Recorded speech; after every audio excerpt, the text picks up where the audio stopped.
thoughts, opinions, and general overall shade thrown on High at 9 News are those of the individual speakers and not those of High at 9 News, its audience, or its advertisers. The statements made do not constitute medical, legal, or financial advice, and for advice tailored to your specific situation, please consult with a licensed professional. Welcome to the High at 9 News Hour, where you will hear from cannabis industry experts and professionals from around the country talk about important topics while shining light on global issues and discussing cannabis as it relates to politics, regulation and reform, data and technology, science, research and medicine, family and parenting, art, celebrities and entertainment, fitness, sports, mental health and wellness, and plant-based medicines and entheogenics. Together, we are building a stronger community, fighting the stigma and creating change. With your hosts, Jason Beck and Rico Lamitte, joined by special industry expert correspondents from around the country, and daily antics brought to you by Cannabis. Coming to you live every Monday through Friday at 9 a.m. Pacific Time and high noon on the East Coast. And thank you all for getting high at 9 with us.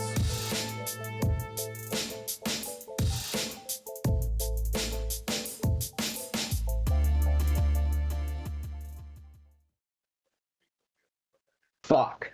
Oh, yeah. Good morning, guys. That's right. It is Tuesday, June 4th. And today is National Hug Your Cat Day.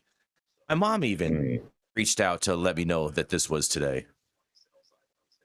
It's also National Clean Beauty Day.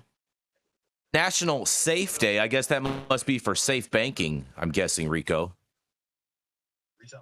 It's also National Cognac Day, National Cheese Day, and Rico, you're going to love this. I think you will too, Todd. It is also National Old Maids Day. What does that mean? It's National Old Maids Day. Shout out to all the old maids out there. Thank you all for joining us and getting high at 9 with us. That's also high noon on the East Coast. And please remember to like, share, and subscribe to us on all social media platforms. You can look above on your screen to see exactly where we live on the internet. And we are live every Monday through Friday on YouTube, Rumble, Twitch, Twitter, Instagram, Facebook, and on our very own website at www.highat9news.com. But kicking us off first is the Dope Dad himself, where we are trying to get his picture to come through, apparently. Rico, are we going to skip you and just go to Todd first? Uh-oh. Looking like it. We are going to roll right on in to the voice himself, Mr. Todd Denkin. He's the founder of DigiPath Labs and also the founder of, that's right, where you can buy all of your digital dank over on the Smuggleverse in the data industry. That's right, it is none other than Mr. Todd Denkin. Thank you very much. Thank you. Please go buy your digital dank from Todd Denkin. Yes. ToddDenkin.com. There you go. Minnesota marijuana regulators destroy hundreds of thousands of dollars worth of illegally sold hemp flower. Here's a story that showed up in the Minnesota Post, also republished by Marijuana Moment. So since Minnesota began cracking down on the illegal sale of raw cannabis flower in many registered hemp retailers, its agents have confiscated a lot of product worth a fair amount of money.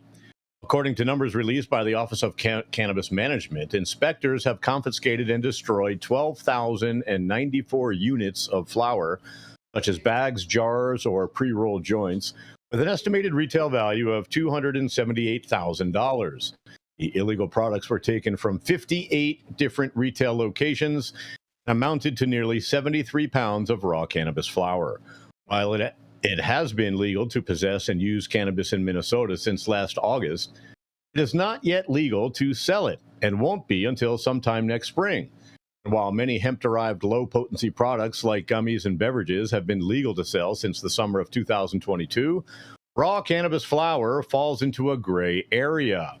That is, if it has low THC content, it could be legal. But most of what has been sold exceeds the potency levels that separates hemp from marijuana. If the confiscated products have likely been illegal under both the 2022 hemp-derived products law and the 2023 recreational cannabis law, why did it take so long for the state to crack down? Oh, you can blame an inadvertent gap in the 2023 law that attempted to provide temporary state regulation of hemp products while the new Office of Cannabis Management was being set up. The Office of Medical Cannabis was given temporary say over the 2-year-old hemp-derived market, but was not given control over raw flower, only products made from the plant like gummies and drinks. The gap, identified by regulators late last year, allowed some stores to sell flower that looks, smells, and intoxicates like marijuana. At the same time, other retailers who wanted to follow the new law were left at a competitive disadvantage. Raw flower was often sold as a hemp plant with high concentrations of THCA. Because of the regulation gap, retailers would tell inspectors the products for sale in their stores were legal hemp, and the same inspectors did not have the authority to take samples for testing. Yet a test arranged by Minnesota Post earlier this year found that the flower for sale far exceeded the THC concentration levels that define hemp and was, in fact, high-potency cannabis. State regulators created a workaround to begin ridding stores of raw flower that exceeded potency limits. That solution was an interagency agreement where medical cannabis inspectors could essentially be deputized by OCM to enforce the ban on raw flower sales until licensing occurs next spring. Since that arrangement began March 7th, inspectors who had worked with retailers to make sure hemp-derived products were legal could now confiscate raw flower that was being sold. While some flower might have THCA levels below the legal limit in its raw form, state law requires an assessment of total THC, which takes into account all cannabinoids after they have been burned via smoking or vaping. It is that decarboxylation process that converts THCA to THC. The actual calculation that is used for total THC is the THCA times 0.877 that accounts for any loss that happens when you light cannabis on fire. And then you add Delta 9 and Delta 8, and then you come up with the total possible THC. Inspectors both reviewed the certificates of analysis that are required of all hemp-derived products on sale. They also had access to a mobile testing lab, the OCM reported last March. An enforcement notice to retailers threatened fines in excess of $1 million. It even said violators might endanger their chances of getting recreational licenses next year. Neither fines nor citations have been issued, according to the OCM reports. The updated cannabis law signed by Governor Tim Walz, who is a member of the Democratic Farmer Labor Party, last week includes language published by legislative Republicans that tells the OCM that it cannot issue cannabis business licenses next year to, quote, any person or business who violated this chapter after August 1st, 2023, unquote. It does allow the OCM to disregard the directive if it finds the violation was a mistake or was made in good faith and did not involve gross negligence. It also says OCM can't give licenses to anyone convicted of illegal sales or fined for illegal sales after August 1st, 2023, which was the day that possession and use of cannabis became legal in Minnesota. The revisions to the state's cannabis law signed last week also accepted a request by OCM Interim Director Charlie Briner to move all of the operations of the Office of Medical Cannabis, including regulation of hemp-derived market, to the Office of Cannabis Management in July. That will make the interagency agreement unnecessary after recreational cannabis, medical cannabis, and low-potency hemp-derived are combined into one agency. David Mendelia owns St. Paul Cannabis and is one of the hemp to the OCM, the Medical Cannabis Office, for not regulating raw cannabis flower. He said he is pleased that the workaround had led to getting the illegal product out of the stores, but is still puzzled as to why the agency did not issue citations. Mendelia said stores that were trying to follow the letter of the new hemp law were often visited by customers looking for flower. Not offering it for sale put his store at a competitive disadvantage.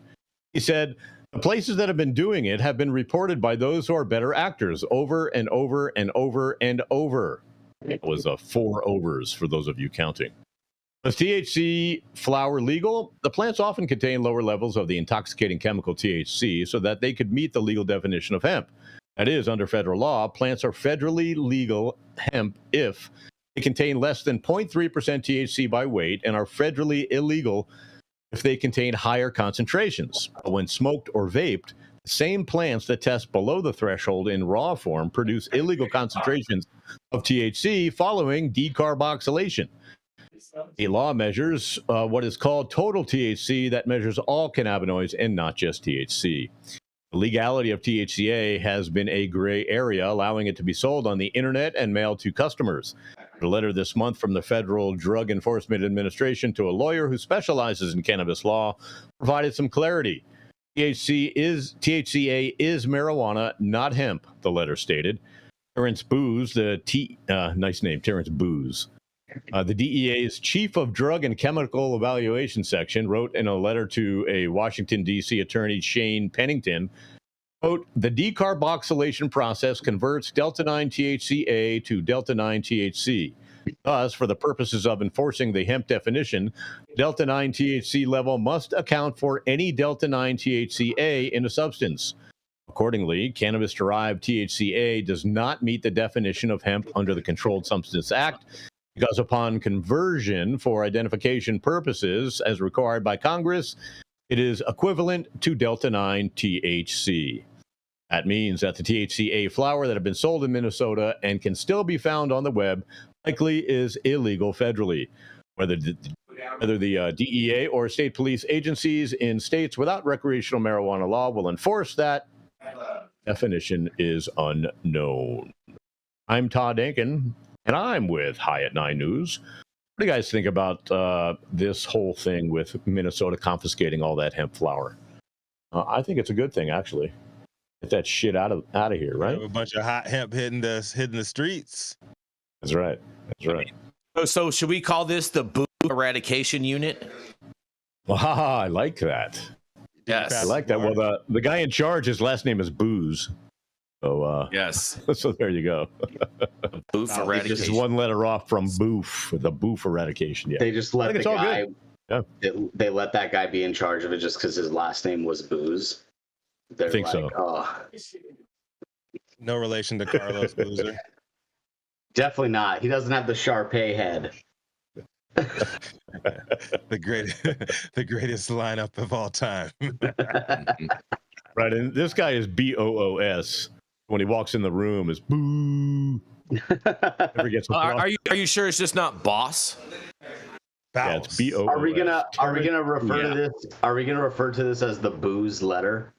Is this like the Booze memo? The Booze law, right? The Booze memo, the Booze letter. Right. Yeah. Oh man, you guys. Yeah, I mean, this day, huh? I mean, man, I find this story interesting that they were able to sell it. Now they're trying to say that they're not able to sell it, but it doesn't sound like there's a lot of enforcement on it at the same time either, Todd. Zero enforcement. That's what the big complaint is. Yeah. It's like, why aren't they, Well, they're fine? definitely snitching out. They're definitely snitching out their competitors. Right. The guy that got on was the snitch. Like he's 100% was totally the snitch. Yeah. Yeah. Like he's proud. Maybe that says something about Minnesota's society in general. But look, I mean, if you're not trying to make money and you're in that business and you're not selling THCA, like what are you doing? Are you selling CBD pillows? Are you selling, like, what are you doing? Oh, hold on. I think you're CBD pillows work. The My Pillow guy.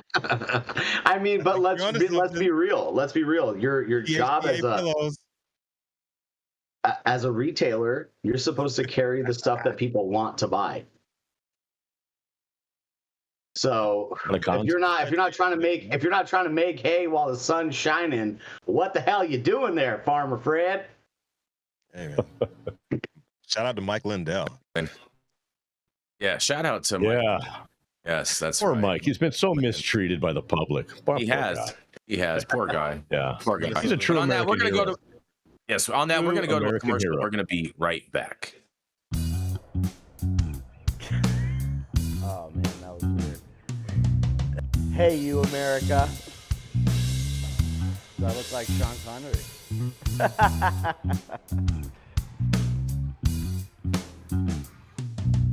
Good morning, America. Saman Razani coming to you live from sunny Los Angeles, California with the one and only highest host, Mr. Jason Beck, smoking on the best weed in the world. Did you know that we have an audio-only version of our podcast? You can find it on Apple, Google, Amazon, iHeartRadio, and Spotify. No excuses in 2024. If you haven't checked us out, check it out now. And also, check out what the Prophet's doing in 2024. All right, y'all. Coming to the stage next, it's the man with the plan, the highest Republican in every room, known for smoking the best weed in the world, and he's up there to procure some as we speak in the great confines of Ukiah, California. Coming to the stage remotely today is our savior, Jason Beck. And the crowd goes wild. Yeah, good morning, you guys. Good morning, and I am coming to you guys live from the flower judging for the Emerald Cup meeting up in Ukiah. We are up at the Ukiah Ranch on set today and tomorrow. So if there's any foul ups or whatnot, I apologize for it. But nonetheless, you guys, the THCA market has been making the hemp industry by storm. And guess what? There's a new thing going on that is going to even shake the hemp industry up even more. And I can't wait to hear what, Todd, you have to say about this, because scientists found a cannabis compound inside a totally different plant, you guys. That's right. Scientists have discovered cannabidiol, CBD, a compound in cannabis known as CBD, in a common Brazilian plant, opening potential new avenues to produce the increasingly popular substance, you guys. The team found CBD in the fruits and flowers of a plant known as Trema mycothra bloom, a shrub which grows across much of the South African country and is often considered a weed. Molecular biologist Rodrigo Moura Neto of the Federal University of Rio de Janeiro told the AFP back in June of 2023. CBD, increasingly used by some to treat conditions including epilepsy, chronic pain, and anxiety, is one of the main active compounds in cannabis, along with THC, the substance that makes users feel high. The compound's effectiveness as a medical treatment is still under research, and Neto said chemical analysis has found that Trema contains CBD but not THC, raising the possibility of an abundant new source for the farmer. One that would not face the legal and regulatory hurdles of cannabis, which continues to be outlawed in many places, including Brazil. In a quote, "It's a legal alternative to using cannabis," he said. "This is a plant that grows all over Brazil. It would be a similar and cheaper source of cannabidiol. Scientists have previously found CBD in a related plant in Thailand," he said. And Neto, who has not yet published his results, said he now plans to scale up his study to identify the best methods to extract CBD from Trema and analyze its effectiveness in patients with conditions currently treated with medical cannabis. His team recently won a $500,000 real grant from the Brazilian government to fund the research, which he estimates will take at least 5 years to complete. And a study in 2022 by market analysis firm Vantage Market Research estimated the global market for CBD at nearly $5 billion and projected it would grow to more than $47 billion with a B by 2028, driven mainly by health and wellness use. Well, it sounds like all these Delta 8 lovers that love to manufacture Delta 8 out of CBD are going to have a whole new source, and Delta 8 is going to be strong, and they're not going to be able to ban it anymore. So what do you guys have to say about this? This is Jason Beck for the High at 9 News, coming to you live from Ukiah Ranch up in Ukiah. What do y'all have to say about this? I mean, I'm gonna just get out on a limb and say, the world doesn't need any more sources of CBD. There's already so much CBD. We're talking about $200 a kilo for pure CBD, 99% pure. It's pretty ridiculous. But obviously, I'm just kidding. It's not surprising that cannabinoids exist in many other species in nature.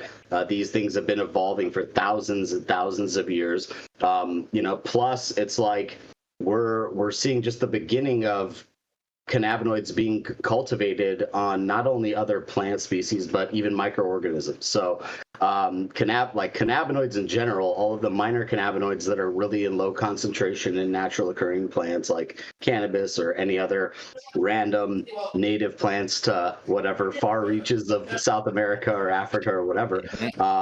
There's going to be a need for those things in the future, and they're not going to come from most of the cannabis. They're going to come from other means, and microorganisms are one. Other natural alkaloids is definitely another one. Minnesota regulators are collectively clenching their fists right now. Fish shake. Damn those Brazilians. But in Brazil, they're already exporting meat. They're going to start exporting CBD now to the States. Come on. Yeah, but doesn't this put a kibosh on all these states and governments that are trying to ban Delta 8? No, because then they're going to be able to extract CBD from this legal plant, ship it in from Brazil, and all of a sudden legal. But hemp is legal too. Yeah, but the conversion process when you're turning it into Delta 9 from CBD, that's not legal. That's what everybody. But my point is, they're going to be able to say that it's derived from an alternative plant, which would then at that point make it not illegal if there was a ban. That's incorrect, because it's still the same. Why is that? Because it's still the same compound. I disagree. I think it makes You're right. You're right. It's a different Jason. No, it's not. No, it's the compound that's illegal, Jason. It's Delta 9. I'm not buying Listen, I'll make it very simple for you. THC Delta 9 is a certain chemical structure, right? So if you have anything with that chemical structure, that's what they're going to target. That's why Spice and K2 existed for a long time, because they were able to create whatever compound they wanted and then spray it on like catnip and then send it to America. And as long as it didn't have the compounds of interest that they were looking for, that they were testing for, it's going to pass and it's going to go through. So because you're making CBD and then you're creating the pathway, the synthesis pathway to get to Delta 9 from the CBD, it doesn't matter whether it came from a camel's ass or it came from a plant. If it's THC Delta 9. You said K2 Spice? K2 and Spice was legal in the States because it didn't have Delta 9 in it. It had psychoactive effects and psychoactive compounds in it. They weren't THC Delta 9, and that's why they were able to be sold. That's what I'm saying. They're going to test for the compounds that they say are illegal in all of those imports. I'm not buying it, bro. I think once you put on a package that says it's derived from this plant from Brazil, it's going to change the whole perception of it. If you say it's THC from whatever, it doesn't matter. You're not going to say anything THC. You're going to say it's Delta 8 extracted from this plant. It's not Delta 8 extracted from that plant, bro. Just put a California sticker on it. Yeah, it's not Delta 8. It's converted CBD. To Delta 8. It's CBD that's converted to Delta 8 and Delta 9. Converted from CBD from this legal plant. Yeah, well, it doesn't matter. I mean, hemp's legal. You still can't convert. You're finding now that you can't convert Delta 9 from CBD and put it in products and sell it. That's what a lot of people are finding. I'm gonna call it the BBL, the Brazilian boof lift. I like that. I think it's great news. I think other sources of CBD is good for the industry. It normalizes. This is really cannabis plant. I don't see how it's good for an already plummeting commodity. It's just gonna plummet even further, Saman. Yeah, what a great situation! What an amazing situation for American farmers. That sounds awesome. Now it'll be a commodity CBD, you better sell them now. That's right. Yeah, it'll be sold in bulk. You'll see CBD in everything. Yeah, exactly. So you'll literally see CBD will be in everything, in every product we purchase. That's what I'm saying. Like CBD. Obrigado to all my Brazilian fam down there. Look, by the way, they also grow it in Mexico, Central America, South America, the Virgin Islands, Jamaica, Cuba, Puerto Rico, and South Florida. Hooray, CBD! Here's the thing: CBD shows up in Mother Nature in a variety of other plants. This isn't necessarily the first plant where we've found CBD outside of cannabis or hemp. It shows up in hops. It actually shows up in oranges. But when this guy says that it's going to be cheaper to produce it by growing this versus growing cannabis or hemp, I question that statement unless he's just talking about them going around and randomly harvesting it where it's already grown, the way they've done so well with the sustainability of their rainforest harvesting. I'm not sure that this is actually going to be a more economical approach. And why did we need 5 years for him to study this? That seems like a very long time. Get back to me 6 years from now and let me know what you know. In the meantime, Working on his doctorate, man. yeah, exactly. Because it doesn't take 5 years. It doesn't take 5 years. We don't need 5 years. So that very much feels like a grant funding cadence more than. It is funded by a grant. It is funded by a grant. Yeah, well, and so you said it was 500,000, Jason. It was actually 500,000 Brazilian. It's 104,000 US. I don't know what you're going to find out in $104,000 over 5 years. Circle back to me. Well, things are cheaper in Brazil. Well, I've been to Brazil. I know how cheap they are. Gets you a long way. But, Takes you a long if we're way. going to look at large agribusiness and scaled production of a naturally derived CBD, I don't see any other plant besides cannabis and hemp as the pack leader. And there's nothing this guy reported that would that has changed my mind yet. I mean, there is a good comment. There is a good comment in there. The Pepper plug, Ms. Pepper says, soon the mafia will move CBD in their mink coat farms. Ooh.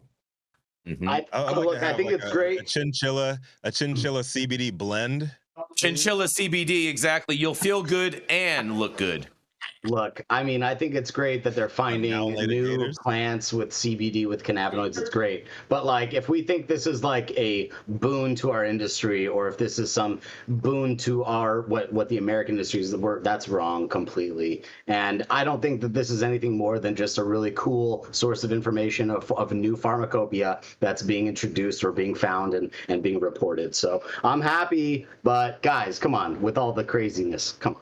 Get real. Jason, get real. All right. We're going to keep this train rolling. We got a lot to still get through. We're going to roll right on into the dope dad himself, Mr. Rico Lamitte. He is the baby daddy specialist.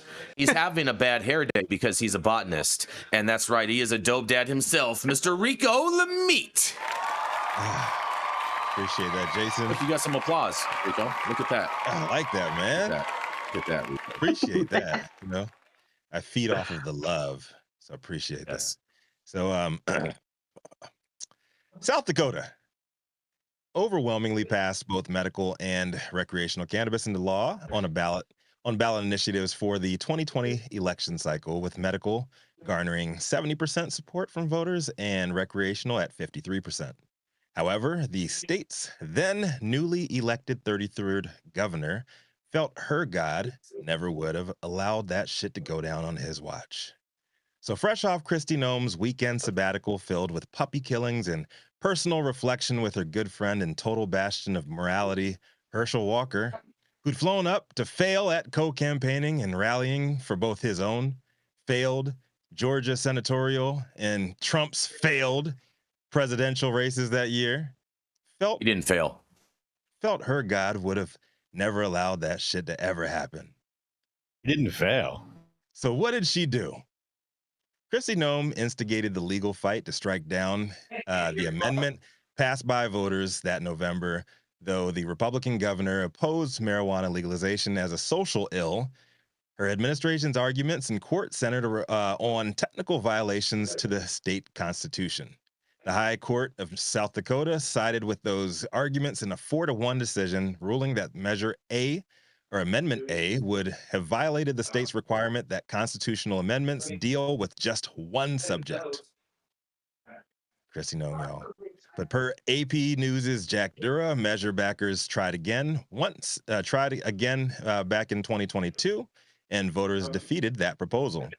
In 2021, Noem sought to delay legalization of medical marijuana by a year, a proposal that died in the Republican-led legislature. And 3 years have passed since that last attempt, and maybe the third time is a charm. Because according to Dura and Summer Ballantyne's AP report yesterday evening, South Dakota voters will be deciding again whether to legalize adult use cannabis.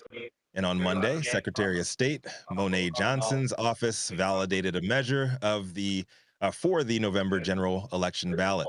The South Dakota measure would legalize recreational marijuana for people 21 or older. The proposal has possession limits of 2 ounces of marijuana in a form other than concentrated cannabis and cannabis products, and also allows cultivation of plants with restrictions. The article says that measure backers plan to work with the legislature to implement business licensing, tax, and other regulations if successful. Zebediah Johnson, political director for the campaign to legalize recreational marijuana, it's a mouthful right there, said in a statement that his organization firmly believes that South Dakotans deserve to make their own choices on how they live their lives, including the freedom to responsibly use cannabis. Opponent Jim Kenyon, chairperson of Protecting South Dakota Kids, you don't say, Jim, said that the state's voters already had a say on the issue and rejected recreational marijuana back in 2022 and criticized supporters' repeated efforts to put the issue to a vote. How many times does the state of South Dakota need to reject recreational marijuana before the industry will accept the decision of the state's citizens? Kenyon said. I expect the industry will triple down on their money to try and sway and dissuade voters, Protecting South Dakota Kids chairperson said. Other initiated measures on South Dakota's ballot this fall are ones to protect abortion rights, to repeal the state food tax, and to implement a top 2 primary election system. It's going to be an election year, and it's going to be crazy up in South Dakota. All 12 people out there. Well, maybe a little weed drama in Mount Rushmore states, just what Kristi Noem needs as she digs her heels in to prepare for the final elimination round of Donald Trump's 2024 second loser-in-command VP sweepstakes. She's been on the wrong side of the news lately following the release of her memoir, which, among other things, included self-snitched excerpts about murdering puppies and quickly debunked lies about meeting Trump's consensual North Korean love letter pen pal, Kim Jong-un. But what do you guys think? Adult use in South Dakota and ballot for the 3rd time in 4 years. Will it pass? And if it does, will it stay passed? I'm Rico Lamitte, the dopest dad on the street for High 9 News. Let's talk about it. Wow. Oh man, Rico. I mean, I'm nervous that if this passes, if she'll allow this to continue to go through. I mean, the people have already spoken on this issue. Yeah, the people have already spoken on this issue, and I don't appreciate Governor Kristi Noem rejecting the people's will. She's going to take this ballot initiative out to that gravel pit, put a bullet in it. Yeah. Yo, what was the name of that? What was the name of that guy? Jebediah Springfield. What was it? Yes, It was like some Simpsons character Jebediah Springfield. Jebediah Springfield. Yeah. I mean, there's like, how many operators are there in South Dakota? I mean, we know that Montana has a burgeoning industry. They actually grew some, like, the most cannabis in the whole country, for like really? some consecutive years running. Yeah, I mean, I guess it's hemp, but the THCA boom really changed that, right? So, I mean, adoption of these things is not like in itself a crime, but it's pejorative still in those places. They're, obviously South Dakota politics are pretty rife with controversy, some racism, I'm sure. So it's tough. What are you going to do in a place like that other than just wait it out?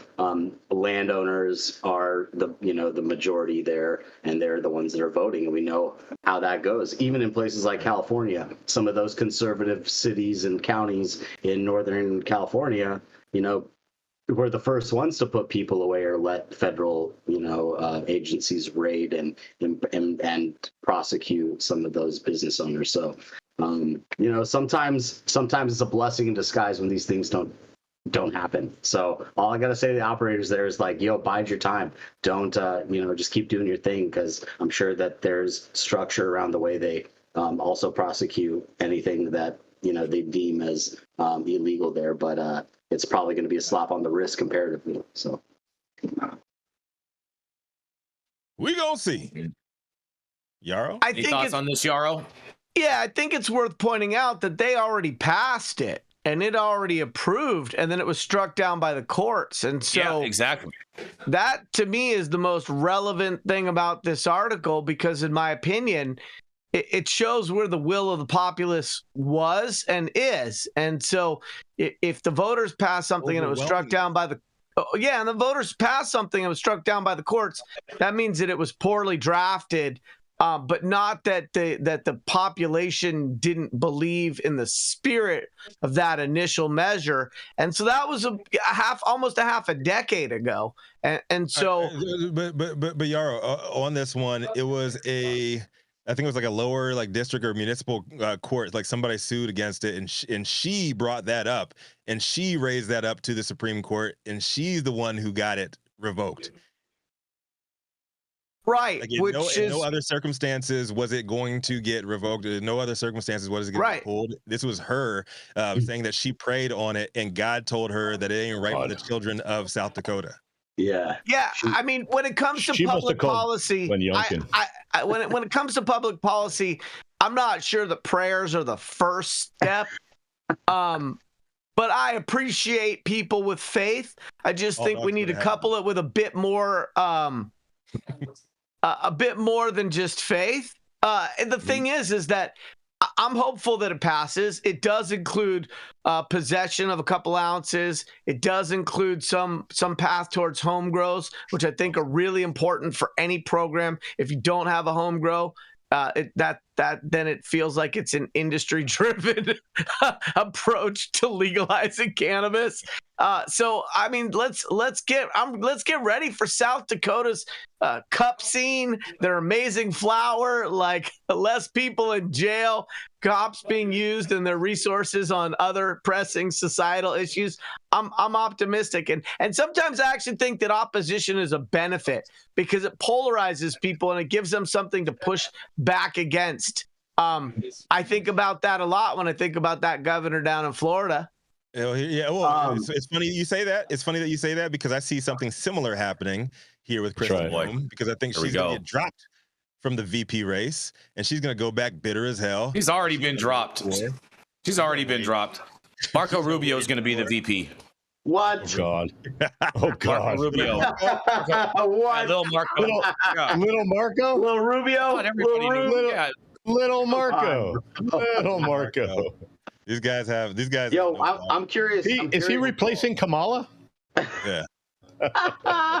These guys have no balls, man. Like after Trump just totally dismantles you and talks about your wives, talks about everything in your life. Pathetic. You go back and you pathetic. It is pathetic. Politicians are pathetic. For sure. They are pathetic. They are pathetic. I have a question for you, Rico, on the story. South Dakota, what did they say anything about like Native Americans doing any, like starting their own dispensaries on Native land that is not under the same control from the governor's office? I mean, can't they do? It's funny that you say that because Kristi Noem is banned from all the reservations in her own state. Right. I mean, that's right. Yeah. She's banned, really? Yes. I think it's going to come out that Kristi Noem and Glenn Youngkin are having an affair. Yeah, we're going to cancel cannabis laws around the country. Reservation ban. She's not allowed to go to the reservations. Yeah. So she don't even talk about them. They're like Bruno in the state. She don't talk about. Only dad. Hey, dad jokes only work with people with kids. Come on, Rico. I think it makes her a stronger candidate for VP because Trump can't go to 37 countries now either. So they got something in common. I mean, we came up with a new term for with what's going on with Trump. We're calling it White House arrest. Oh, I thought it was karma. Who's doing your writing these days, Jason? You like that, huh? All right, we're gonna go to a commercial. We're gonna be General Flynn does his writing. Oh. Yeah. The Control Tower from Highly Educated has perfected the dab. Utilizing the concept of thin film evaporation, you can waste none of it and taste all of it. The micro texture of the SE pillar increases nucleation at elevated temperatures. And with the tower propelling at 2,600 RPMs, it's certainly the most efficient dab experience to date. The Control Tower from Highly Educated.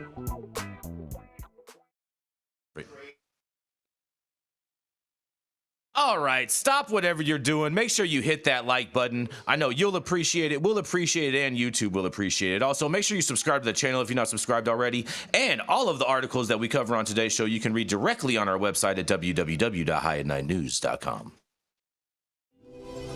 I'm Jason Beck, and this is Smoky Vanilla. And if you want to feel as good as I look, then you need to get a stretch and smoke with Smoky Vanilla. Hi, I'm Smoky Vanilla. I have my bachelor's degree in kinesiology, and I'm a sports massage therapist and stretch coach. I focus mostly on individuals that are in sport with chronic pain or injury. I love to intuitively create and customize a session based on the individual that I'm working with. We'll go over a few postural assessments, work together to create a wellness journey based on the health history, past injuries, or anything still affecting you today. And we'll get you back on your feet right away with less pain.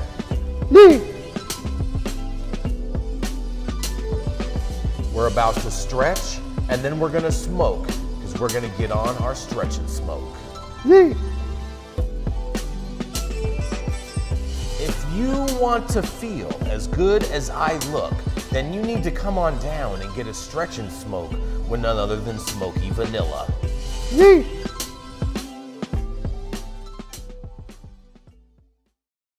to update his commercial. Yes. When this second generation cultivator ain't up in Sebastopol saging shit up, he's out there being a good founder of Special Teams Consulting and a great dope dad in all of Northern California. I fucked that one up. But coming to the stage now, so you know who it is. My man, Yarrow, no sorrow for tomorrow, Kubrin.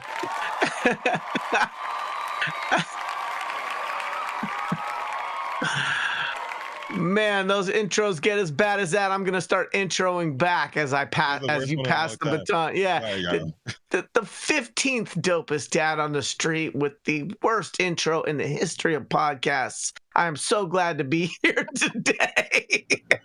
Well deserved. Thank you. I'll take that heat. Thank you, Rico, for the never-ending reminder. Yarrow, this is not a podcast. This is America's #1 daily cannabis news show. Podcast, YouTube, Twitter, Twitch, Discord. I can't even keep track of all the channels. Rumble. That all now know and have heard and seen the worst intro in the history of content. So, my article today, Tuesday, June 4th. Thank you for being here. My article today is about Jason, the GOP. GOP lawmakers seek to remove marijuana testing ban from military recruits from defense bill. So this was published yesterday, hot off the press from Marijuana Moment. Kyle Yeager, thank you very much. Republican members of Congress are seeking to eliminate a provision of a defense bill that would block military branches from testing recruits for marijuana as a condition of enlistment, while other members push for a variety of new drug policy amendments that would prevent security clearance denials based on past cannabis use, expanded expungement eligibility, and facilitate the rescheduling of certain psychedelics, amongst other reforms. The proposals are being pursued as part of the 2025 National Defense Authorization Act, which cleared the House Armed Services Committee last month and must now go before the Rules Committee before potentially reaching the floor. That panel will be taking up a separate defense-focused spending bill on Monday, where members will consider several overlapping amendments, including proposals to authorize the U.S. Department of Veteran Affairs doctors to issue medical marijuana recommendations to military veterans, prevent marijuana testing for federal job applicants in legal states, and support research on the therapeutic benefits of psychedelics. As currently drafted, the House NDAA bill contains a section to prevent military branches for testing recruits for marijuana for enlistment or commission. However, Representative Pete Sessions, Republican, and Robert Adderhall, Republican, each filed separate amendments to strike that section, which reads, Section 531, Prohibition on Cannabis Testing for Enlistment or Commission in Certain Armed Forces. Subject to subsection of Section 504 of Chapter 31 of Title 10 United States Code, the Secretary of the Military Department concerned may not require an individual to submit to a test for cannabis as a condition of enlistment of such individual as a member or the commission of such individual as an officer of the armed forces. Adderhalt's version of the amendment is co-sponsored by Representatives Mary Miller, Republican. Josh Breachin, Republican. Andrew Clyde, Republican. And Gary Palmer, Republican. The language of the bill mirrors a proposed amendment to DOD appropriations legislation last year that was filed by Representative Matt Gaetz, Republican. DOD told lawmakers last year that the marijuana's active ingredient Delta-9 THC is the most common substance that appears on positive drug tests for active duty military service members. And several military branches have taken steps to loosen cannabis-related restrictions, including issuing waivers for recruits who tested positive their first time. To that end, Representatives Dave Joyce, Republican, and Earl Blumenauer, Democrat, filed another amendment that would require the Secretary of Defense to submit a report to Congress with a plan to create, disseminate, and use a clear definition for the reenlistment waiver process to clarify that the existing policy allows for such waivers to reapply for enlistment after testing positive for THC. Of course, that might not be necessary if the bill is enacted with the broader cannabis testing ban provisions in place. Representative Robert Garcia filed another familiar amendment that would prevent military departments, oh yeah, he's a Democrat, from denying security clearances to people who had based solely on their past marijuana use if it was in compliance with state law. It reads Section 17, prohibition on availability of funds to deny security clearances on marijuana use. Section A, prohibition. None of the funds authorized to be appropriated by this act would be used to revoke or deny a security clearance under Section 3002B of the Intelligence Reform and Terrorism Prevention Act of 2004 or any other provision of law prior to the completion of a full security clearance background investigation by an authorized investigative agency and issuance of a final decision or denial or revocation by an authorized adjudicative agency on the sole basis that an individual used marijuana. So, what does this mean? Continuing, Tony Gonzalez, Republican, and Jimmy Panetta, Democrat, and Joaquin Castro, Democrat, filed an amendment to codify that military service members can't be penalized for using or possessing federally legal hemp products. Step in the right direction. Since hemp was federally legalized under the 2018 Farm Bill, multiple military branches have updated their policies around the use of products such as CBD. While some have simply cautioned about the risk of mislabeled products containing excessive THC, others, like the Navy and Air Force, have outright banned the use of hemp regardless of its legal status. Another proposed amendment from Representative Madeline Dean, Democrat, Pennsylvania, and Nancy Mace, Republican, South Carolina, would create a streamlined process for the Drug Enforcement Administration to move drugs designated as breakthrough therapies by the Food and Drug Administration from Schedule I to Schedule II of the Controlled Substances Act, which could help facilitate a phased rollout of these potentially life-saving therapies via FDA-approved expanded access pilot programs. The amendment text doesn't mention any specific drugs, but the summary specifically discusses MDMA and psilocybin as an example of such breakthrough therapies. This comes as an FDA advisory committee is set to meet this week to discuss a new drug application for MDMA-assisted therapy for the treatment of post-traumatic stress disorder. Representatives Glenn Ivey, D. Missouri, Representatives Laura Lee, R. Florida, Mickey Sherrill, D. New Jersey, Barry Moore, R. Alabama, and Kelly Armstrong, Republican, North Dakota, have also filed an amendment to expand eligibility for expungement of nonviolent drug convictions by removing an age restriction limit relief to those who were under 21 at the time of the offense. So this article goes on and on. It has a bunch of the amendment language. I feel like I would probably lose the rest of you if I kept writing every little subsection. But I think you kind of get the gist here, which is, in short, there is movement to not allow the testing of recruits. This is not active service members. This is people who have voluntarily chosen to want to serve their country in any branch of the armed services. And so there's movement to eliminate a positive cannabis drug test as a reason for not subsequently being hired by the military. And about 5 or 6 Republicans are choosing to block that. This is Yarrow Kubrin, High at 9 News. I sure hope Jason bites. You know I'm not biting on this. He's on his tiptoes right now. Uh-huh. You guys are so funny. So why is it that there's no Democrats supporting this, Jason? That's what I was asking. There's two. That's what I was asking. There's two in my story for a separate. No, there's two in my story for a separate amendment. There's actually three things that are covered here, but it is only Republicans that are supporting the language about disqualifying recruits based on a positive cannabis test. Look, they want to know if these recruits are moral enough to join the army, travel to foreign countries, burn women, kids, houses, and villages after smoking a joint. Those strong young white men are smoking reefers, and that's the only way we're gonna save our military is if we let them come in here. Right. Yeah, that's more like what it is actually. I would just say that those men. these guys are not real freedom-based Republicans. These are ideologues, and they need to check themselves. That's what I have to say about it. Right. So what Jason is saying? Yeah. I would classify them as rhinos. Yes, I would classify them as rhinos. Yes. So what you're saying is there's a wing of the Republican Party that is not for freedoms. Yes, I agree with that.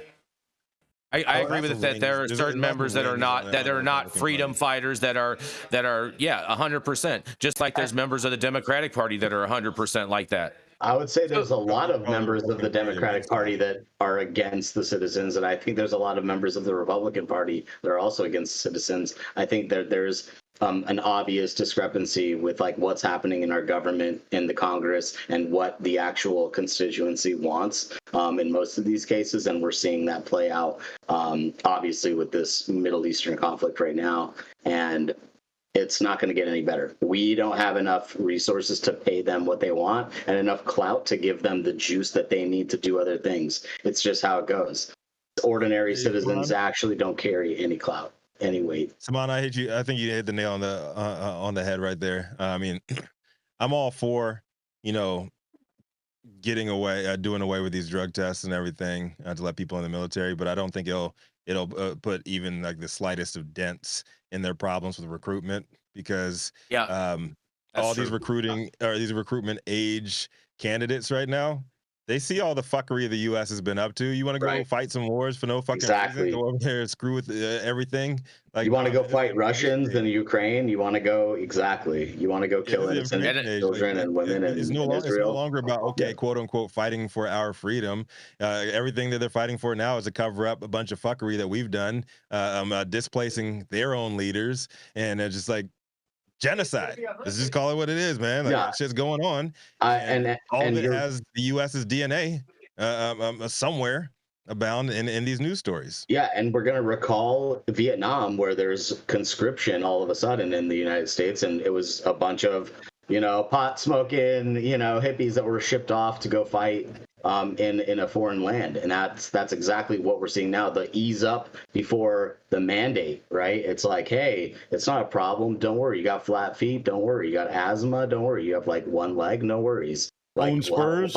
We'll find a job for you in the military. Don't worry. But and go ahead, Jay. I just have to say that on this before we move on, that it is not in the United States' best interest to be denying applicants wanting to join the military services for cannabis. That is not in the United States' best interest. Well, unfortunately, you and I 100% agree. It is not in the best interests of our armed forces to be denying applicants, not even active service members. It's not like, oh, you're in the theater of operation and we want to make sure you're clear-headed and you're keeping yourself level set. No, this is just people who would like to join. And what I really appreciated is that Jason on tape has said that Republicans who are against personal freedoms are not true Republicans. And and you heard it from Jason. And so, Saman, I'm not bringing up the women's right to choose right now, but we know that that's a personal freedom too. And that's that real I'm not buying real that. Republicans. Real Republicans are for personal freedom, and we've got it on tape. I'm not buying that one, but we're gonna. Can you tell us three things that make a quote unquote real Republican? Go. Personal freedom. How less taxes. How about Rico? We just move into Saman. He's taking the bait out of his mouth here. Ain't no real thing is a real Republican. No, real Republicans are There's 100% personal is. liberties, less taxes, and Yarrow's right about this states' part. rights, and states' rights, and Yarrow's right about this. less federal Personal government. liberties unless they disagree with ours. And they'll have one of those too. They'll have one of those. Does not say anything bad about Donald Trump. But up next, he's a fellow dope dad and 15-year industry vet, an award-winning solvent extraction pioneer with current focus on helping menopausal women lift the pause. Hello. Press next, play. Press play. Saman Razani. How you doing? Salutations, America, and all the friends and family we have internationally watching our wonderful show here. It's great to be back. Happy Tuesday. Happy June. Happy first Tuesday of June, guys. I got a little change up in story. Okay, we're not going to talk politics. All right, we're going to leave politics for the birds where it belongs. Okay, the shit's for the birds. Let's just do as we wish. Let's do good, say good, think good things, and be nice to each other, and we're all going to prosper. Literally, the most basic of all of the human, philosophies from the Zoroastrian. So respect Zardashti. All right. Marijuana executives use AI to make product decisions. This is a story from MJ Biz Daily. Omar Sacher reports. I hope I didn't butcher that dude's name, but I probably did. C-suite executives might be considered a company's most powerful group. In reality, they are at the mercy of the accountants, advisors, data analysts, and other staff who provide them with the information they need to make decisions. Artificial intelligence can change the bottleneck by giving executives by giving executives the data they need when they need it. Data doesn't necessarily need to be handled by IT anymore, explained John Hanna, Vice President of Technology at C3 Industries, a vertically integrated cannabis company in Michigan. Executives can now type regular questions into a dialog box, and it'll use key terms to really understand what the question is and retrieve and build the query for your data. I think we're at the point where any executive, or any person, frankly, in the company, can use AI to ask questions and retrieve information without necessarily having a technical background. Executive uses for AI. Like their peers in other industries, more cannabis executives are learning to leverage AI to help lead their companies. Tom Reagan, CEO of Root and Bloom, a cannabis extraction and product manufacturing company in Salisbury, Massachusetts, said he sees three main areas where AI can be used to gather and analyze, quote, market intelligence: product and segment sales, consumer behavior, and product design and innovation. Reagan said Root and Bloom only recently started using external AI to pick through market data and to reach conclusions on the way we price products, he said. He said questions Root and Bloom executives ask AI also include, what's the next product in our pipeline that we should design? Who is the prototypical customer? Are we designing the right products at the right price for the greatest swath of customers? Asking the right questions. C3 is building an AI-enabled data warehouse, Hannah said. The data warehouse will have multiple information sources, such as point of sale, cultivation, and manufacturing. AI will analyze those data sets and anticipate, in quotes, questions, he added. If you wanted to know sales of all locations within your enterprise, then if you ask that question, it will understand or reason that you will probably ask for that same data by market, by category of product, by various different ways you can dice up that data, he said. Shopping for AI. Cannabis executives say costs for artificial intelligence tools can be reasonable. Lo Friesen, CEO and Chief Extraction Officer at Halo, a cannabis extraction and products company in Seattle, suggests people who are new to using AI start by experimenting with free tools. Start small. It's a skill It's a skill to be able to use these AI tools, Friesen said, adding that the advisors that she advises others to pay only for the tools that exactly meet their needs. I always recommend starting with the free stuff so you can build your skills, then figure out which strengths you're looking for. Then you could find the right paid tool for it, Friesen said. The cost of AI programs can be anywhere from $20 per month to hundreds of dollars per month, Friesen said. AI in existing software. When determining which AI tools to buy for your business, John Hanna, Vice President of Technology at Michigan-based C3 Industries, a vertically integrated cannabis company, recommends that executives start by assessing their existing tech stack and taking inventory of all the software that you're currently using.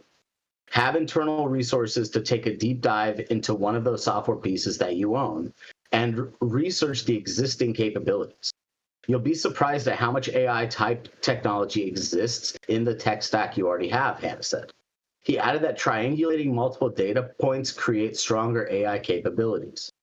Hanna estimates that for a fee of $20 per month for a basic AI tool is reasonable. Root and Bloom, a cultivation extraction cannabis products business based in Salisbury, Massachusetts, spends a couple $1,000s per month across the company for its AI tools, Reagan said. And that's the story. This is Saman Razani talking tech and business. And what do my esteemed panelists in our audience have to say about this integration? I love this story, Saman. Glad you covered this story, even though I do think it was like a thinly veiled puff piece. Yeah, it's definitely a puff piece. It's definitely off the normal beaten path for us, right? This is the dumbest shit ever.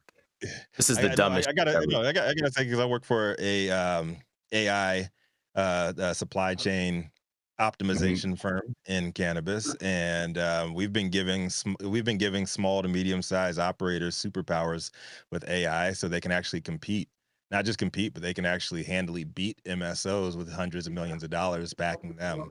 So I'm glad to see like more use cases of AI are popping up now, and more people should be using it to make their lives more efficient across the entire value chain in cannabis. I mean that's cool and all, but like, come on, like, dude, they're using this to figure out the products. Like, AI is going to be able to like telegraph where the cannabis industry is going. But like, here's the bottom line: why the fuck is AI doing this stuff?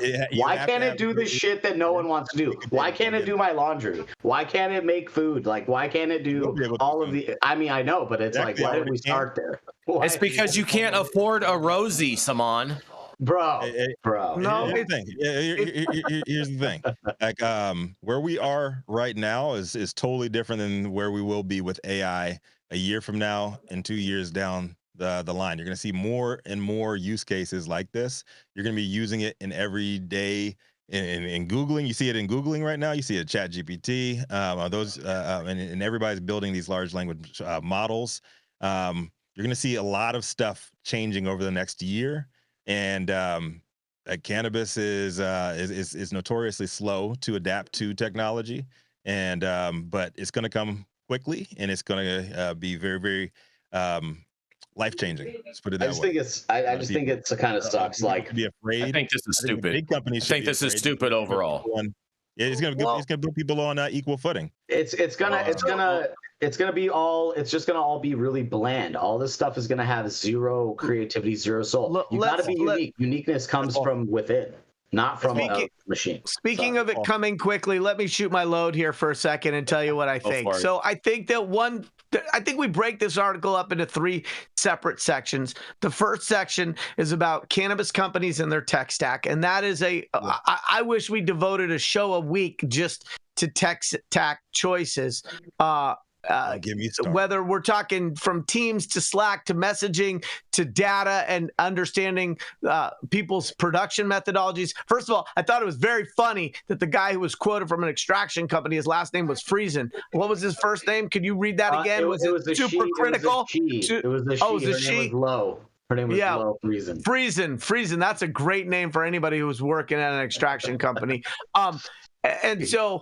and she's like, meet my cousin, Bubble Hash. So the first part is the tech stack component. And I think that there's something to be said for augmenting companies' tech stack with some AI. The second part was this application of AI, which was in terms of productization. And I hate to agree, but I agree so much, especially with Saman, when he's like, yeah, that might not be the place that I would choose to augment my processes with AI is on productization, because really you should be hiring people, consultants, maybe some staff who understand and are experienced enough with cannabis productization and form factors, and then the good old focus group, or in the case of cannabis, the unfocused group, and testing those things and making sure that you're getting segment feedback. I don't know how much AI really can provide there. And to Saman's point further, he said unique and differentiated. So if AI is taking trailing sales data from the regulated market and using that to extrapolate suggestions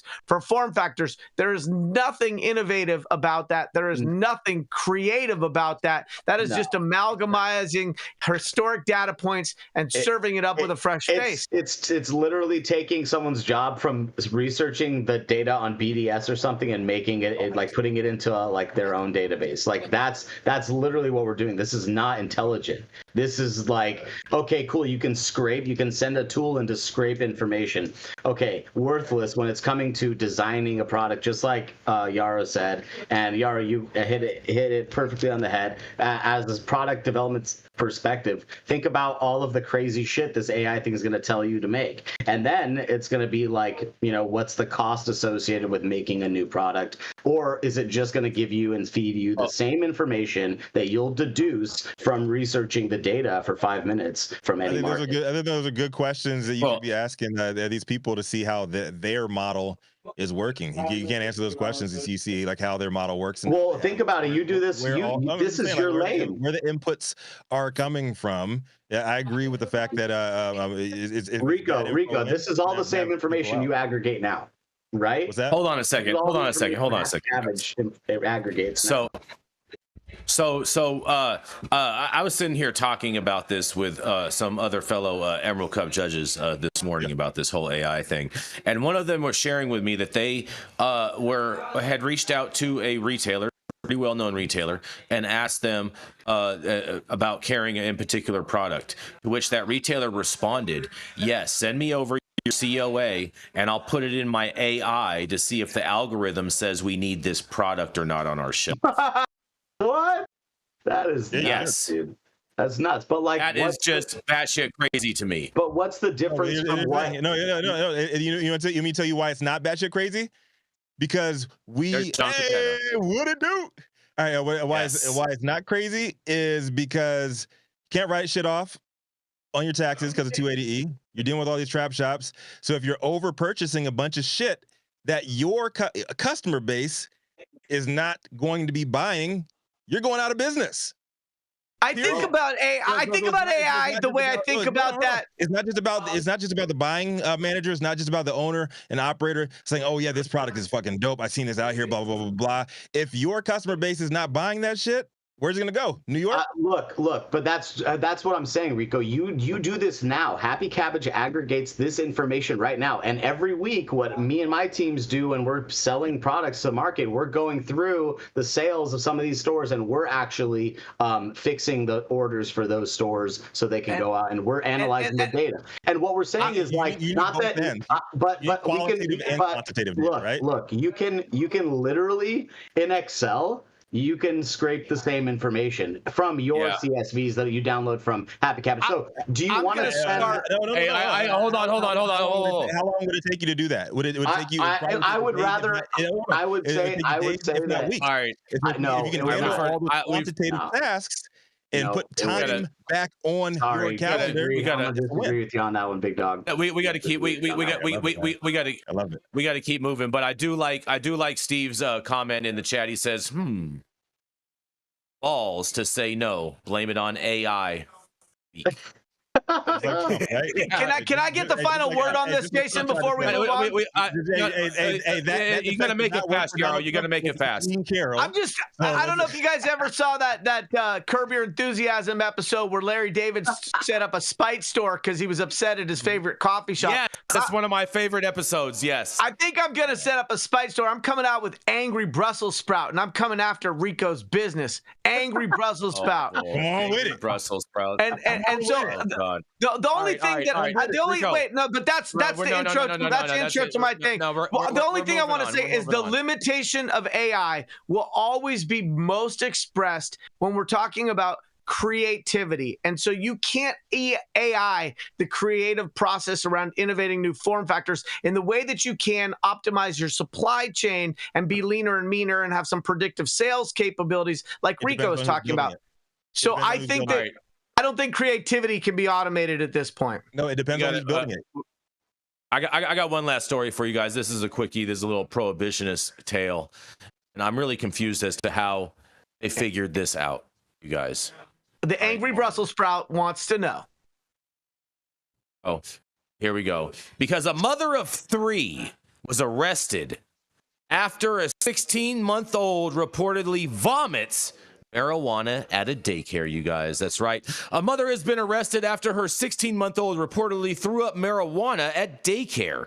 On May 31st, detectives responded to a hospital on reports that a 16-month-old had ingested marijuana. The child's grandparents told detectives that they were contacted by the daycare after the child threw up what was believed to be marijuana. Daycare workers were reportedly unable to reach the child's mother, and detectives officials say they later discovered a 3-year-old and a 2-year-old were also present for the incident. All of the children are expected to be okay, and Williams was arrested and charged with 3 counts of improper supervision of minors, you guys. How in the hell did they figure out that the kids threw up weed? How the hell did they figure this out? Oh my goodness. It sounds like there were some angry Brussels sprouts in that dude. Maybe it was still dank. It didn't smell like baby shit. It smelled. Maybe it did. I don't know. Isn't it standard operating procedure at daycares these days to go through and look into the vomit and figure out what it started out as? Was it a weed gummy and they could see the state marker on it or something? That ain't no gummy. That ain't no bunny cracker. Yeah, exactly. Like this is the most ridiculous to me ever. Marijuana. Dude, I mean, this is just ridiculous. I don't even know what to say. Where did this come from? The Onion? What was this? Where did this article come from? No, this is from a local news source. This is a real story, Saman. In California? It came from the angry Brussels sprout.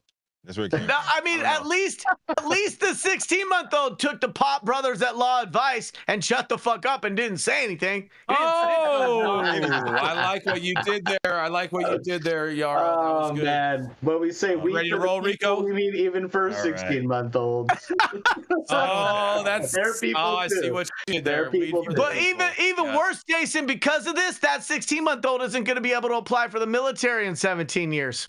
Oh, if the Republicans have their way, Yarrow, you stop it. Things will change by then. Things will be better. Caught a case. You guys are too much. I love it. Jason, time to go, Rico. Jason, show us around. Rico, let's roll. Thank you all for joining us for yet another episode. What's going on? We're rolling. Thank you all for joining us for yet another episode of High at 9 News. You can catch us weekdays, 9 a.m. Pacific and high noon on the East Coast. A big shout out to the Superfan Show, and they'll love getting their comments posted live on the big screen. Our live audience and online supporters catch us across all media platforms, tuning in each day to the headlines of chaos, also known as the developing cannabis industry. Our vetted correspondent team tuning in from all over, bringing this much needed variety of perspective and your respective opinions to the table sometimes. And our production team, Cloud Media Partners. Also, everybody holding us together today. Is Adam back there? Yeah, holding us together? Yep, Adam is in the building. Adam. Oh, yes. Oh. He flew up there, feathered his hair up, and flew up north. No. He's in the office, bro. Oh, he's in the office.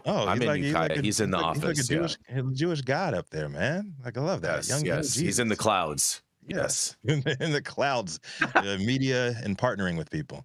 As always. He's AI. The reason the High at 9 News team reads these headlines daily. Thank you. It has been Tuesday, June 4th. 2024. The show's over. You've all been blessed with top industry headlines. Hope it's enough for you to put in your pipe and smoke at least until tomorrow. My name is Rico Lamitte, the dopest dad on the street for High at 9 News, America's #1 daily cannabis news show. And I'd like to give it right back to my Sebastopol brother, the 15th greatest dope dad of all time, Yarrow Kubrin.